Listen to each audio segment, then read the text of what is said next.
minutes.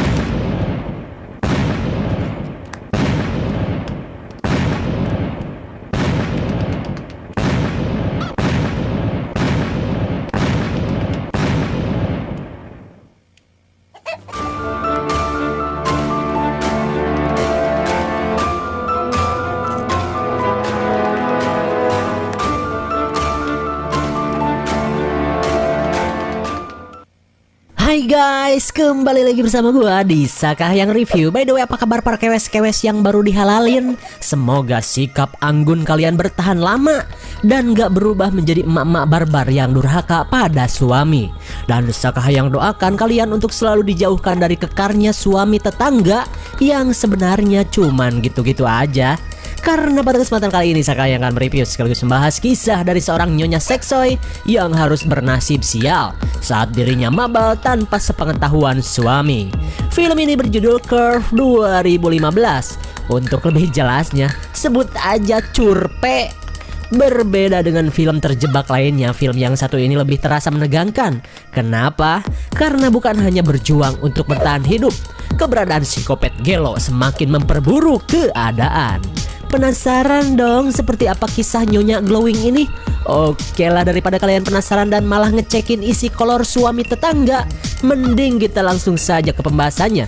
Dan jika kalian suka dengan channel ini, seperti biasa, silahkan subscribe aja biar gak ketinggalan video menarik lainnya dari Sakahyang. Film ini diawali dengan diperlihatkannya perjalanan seorang wanita cantik yang bernama Lori. Setelah gagal berhoneymoon, Lori akan menyusul suaminya ke kota Denver. Di tengah perjalanan, Lori beristirahat sambil merenung. Mentang-mentang kerja di Ojon's Company, si AA malah gawe padahal gue pengen honeymoon.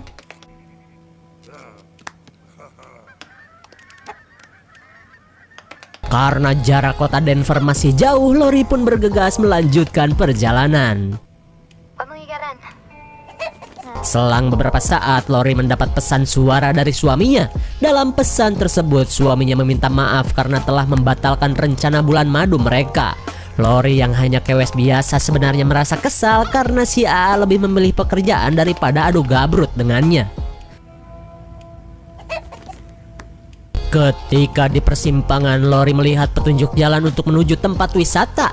Dan hingga pada akhirnya, Lori yang kesal pun memilih untuk berlibur sendirian daripada menemani suaminya bekerja. Di sepanjang perjalanan, Lori berusaha gembira dengan menyetel sebuah lagu yang sedang viral.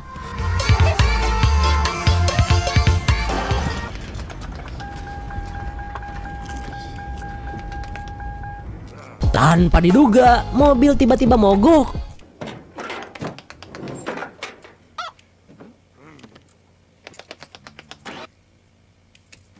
Tapi karena bukan lulusan STM, Lori pun kesulitan untuk memperbaikinya.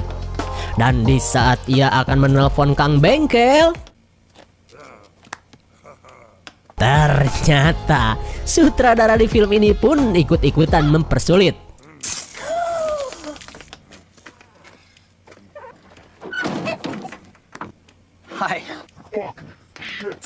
Dan betapa kagetnya Lori saat seorang pria asing memergokinya sedang berganti skin. Bagaikan PDKT film-film warkop, pria bernama Chris ini langsung mencoba memperbaiki mobil Lori. Jelas saja Lori pun senang dengan kebaikan Chris yang berwajah tampan dan bertubuh tespek.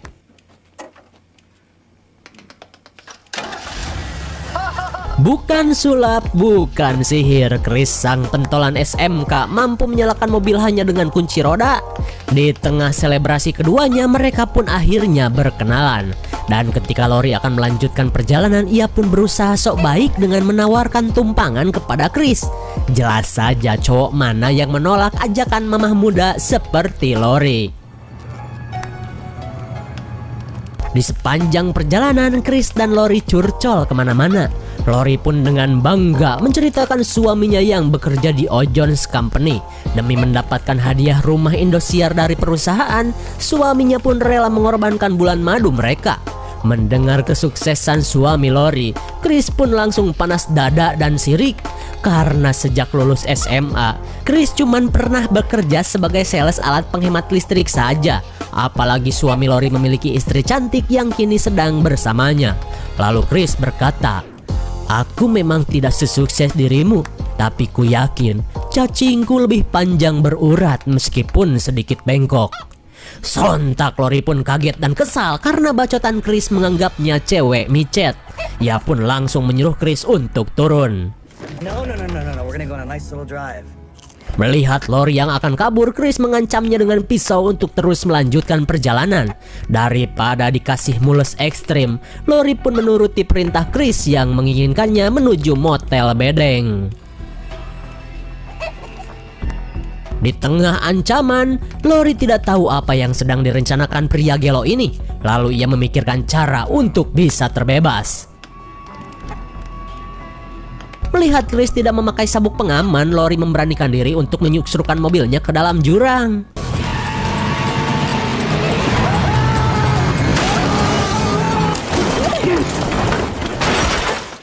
Akhirnya, Lori pun benar-benar nekat menerjunkan mobilnya ke dalam jurang.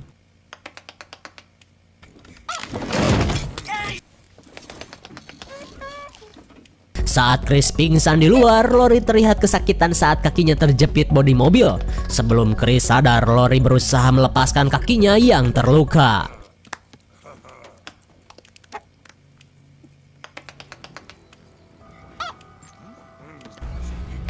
Betapa kagetnya Lori saat Chris mulai tersadar. Lori pun berusaha meraih pisau yang berada di dekatnya.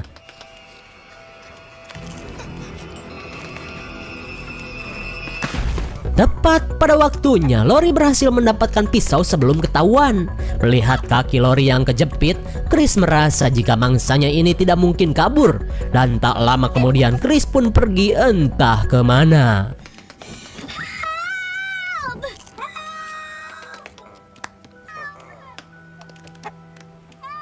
Singkat waktu, malam pun poek. Lori pun terus berusaha melepaskan kakinya yang terjepit. Pantas saja sebuah dahan menahan pintu mobil. Sambil menahan rasa sakit, cuaca dingin hutan pun menambah penderitaannya.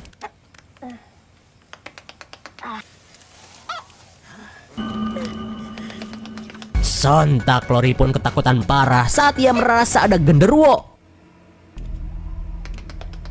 Namun tak lama kemudian sesuatu itu pun kini menjauh.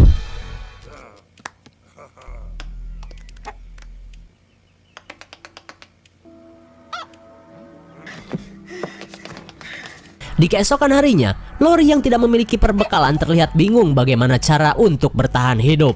Sampai malam kembali datang, ia pun terus kokorotak mencari sesuatu yang berguna.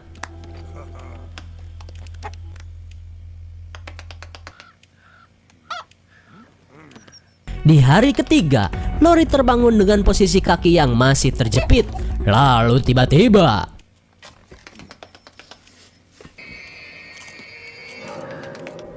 betapa kagetnya Lori saat melihat Chris datang dengan penampilan yang sudah berbeda. Lalu Chris berkata jika selama 2 malam ini ia tinggal di sebuah villa yang menggelar pesta. Sambil membawa makanan, Chris menyalahkan Lori yang harusnya nurut pergi ke motel dan bersenang-senang. Tapi jelas saja, Lori tidak sudi jika sampai perabotannya dieksplorasi. Kemudian Lori yang sudah 2 hari tidak makan memutuskan untuk menggembel pada Chris. Akan tetapi, Chris malah mempermainkannya dan meninggalkannya kembali ke villa.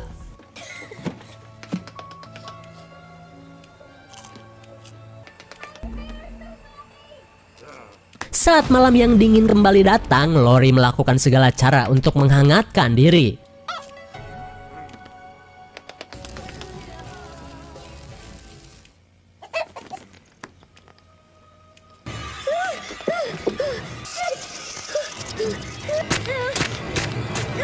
Setelah panik setengah edan, usus Lori kembali bergetar karena dari kemarin cuman makan angin.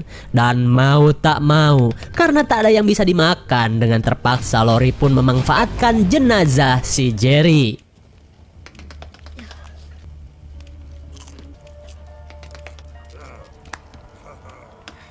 Lori pun sudah masa bodoh, toh bakso juga ada yang dari tikus.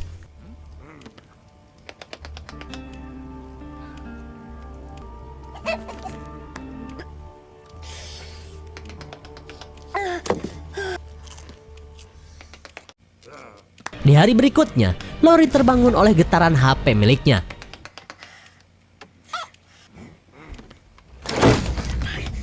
Ketika panggilan dari adiknya hampir tersambung, sinyal HP malah menghilang bersamaan dengan datangnya Chris. Lalu Chris bercerita tentang kekacauan yang terjadi di dalam villa yang ia kunjungi. Dan saat melihat gelang bertuliskan nama perempuan, Lori pun menduga jika Chris telah melakukan sesuatu di villa itu. Kemudian Lori menyembunyikan HP dan pisau ketika Chris sedang terus ngebacot gak jelas. Tapi tiba-tiba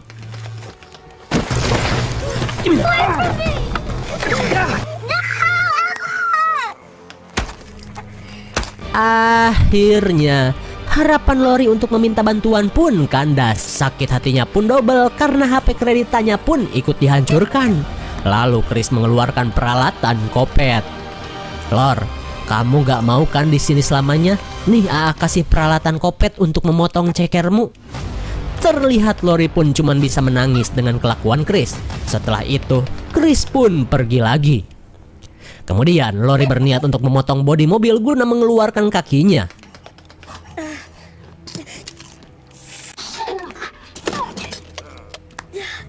Tapi jelas saja, rencana super sulit ini membuat usaha Lori sia-sia. Saat malam kembali datang, Lori yang kehausan berniat untuk meminum ompolnya sendiri. Antara kecut dan bau asem, Lori merasakan sensasi ale-ale herbal untuk pertama kalinya. Ia pun menyesal karena sebelum pergi ia malah makan jengkol dan pete secara bersamaan. Namun saat hujan turun, membuat Lori pun berhenti melakukan aksi joroknya ini.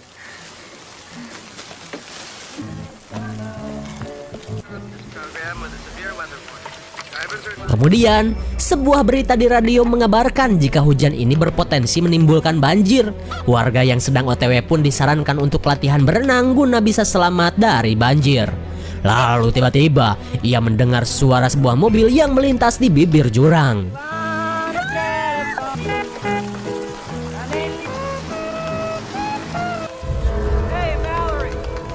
Dan ternyata itu adalah Chris. Entah dapat mobil dari mana, Chris pun langsung menemui Lori. Sementara itu, Lori berniat untuk pura-pura modar menggunakan bangkai tikus.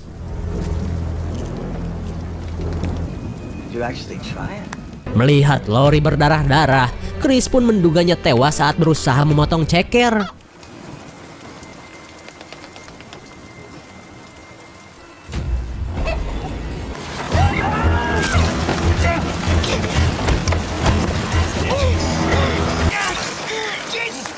Setelah menyucuk pria ini, Lori pun mengambil kunci mobil milik Chris dan menyalakan alarmnya agar para pengendara mengetahui keberadaan mereka. Sebelum ada orang yang datang, Chris pun bergegas menuju mobil curiannya.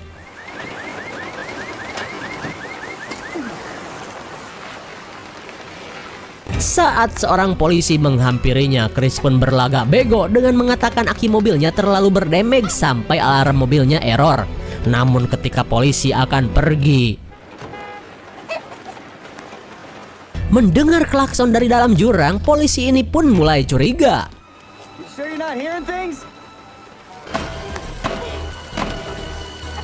Bagaikan pesulap burik, polisi ini seperti dihipnotis dan malah merasa berhalusinasi.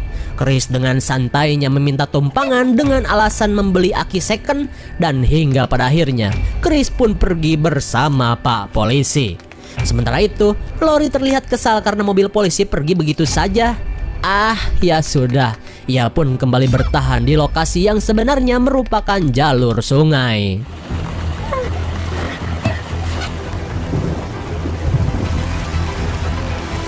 Di tengah kepanikannya, Lori berusaha untuk melepaskan kakinya yang terjepit.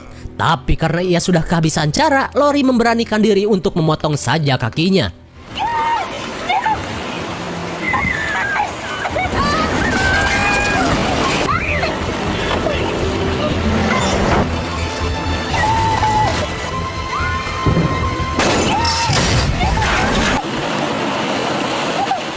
Untung saja arus sungai yang begitu kuat membuat Lori akhirnya terbebas setelah beberapa hari kejepit.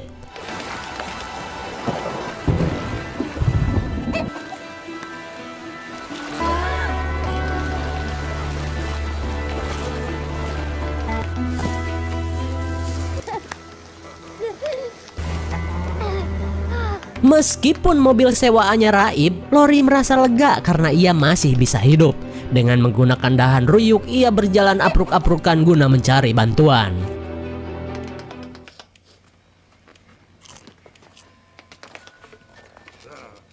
Selang beberapa saat, Lori menemukan sebuah pila yang diduga merupakan tempatnya Chris. Lalu tiba-tiba Lori mendengar teriakan seorang wanita.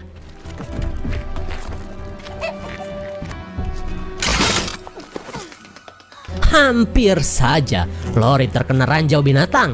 Lalu ia mengikuti suara teriakan yang terus ia dengar.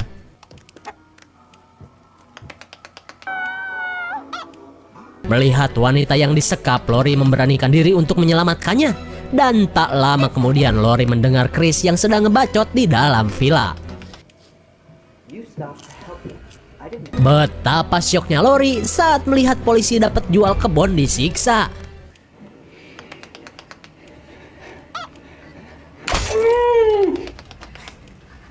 Setelah Pak Polisi tewas, Lori menyelinap untuk masuk ke dalam kamar wanita tadi. Lori pun melihat saat Chris berlagak bak seorang polisi.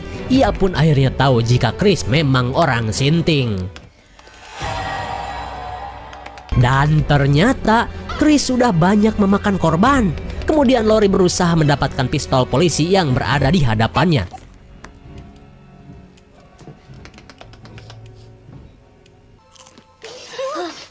Saat Lori berusaha membebaskan tawanan ini, tiba-tiba Chris datang. Tapi untung saja Lori sempat untuk bersembunyi.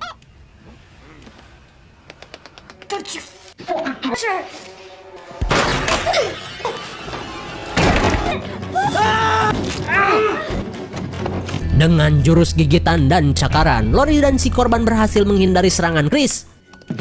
You really are full of surprises.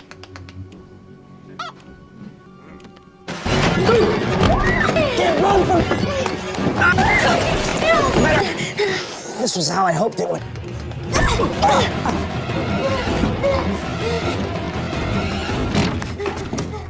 Setibanya di lantai 2, Lori langsung bersembunyi. Dan saat Chris mencari mereka,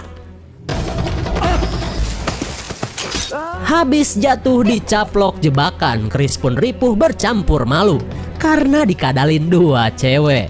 Saat Lori menghampirinya, ia merasa jika Chris tidak akan bisa kemana-mana. Hingga Lori berniat untuk memperlakukan Chris seperti yang pernah ia alami. Chris, kalau lu lapar gak usah rese, ntar juga ada tikus lewat. Setelah memberi tutorial bertahan hidup, Lori dan seorang korban kekopetan Chris pun akhirnya bisa pergi. Lalu, film pun sudah berakhir. Bagaimana? Sangat menegangkan sekali bukan? Perjuangan Lori yang cuma seorang wanita jelas membuat setiap aksi yang dilakukannya benar-benar terasa berat.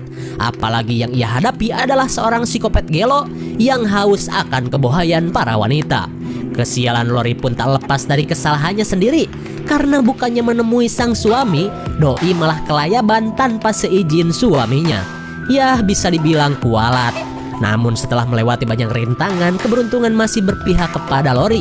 Tapi tolilnya, Lori malah membiarkan psikopat Chris begitu saja. Atuh lolos lur.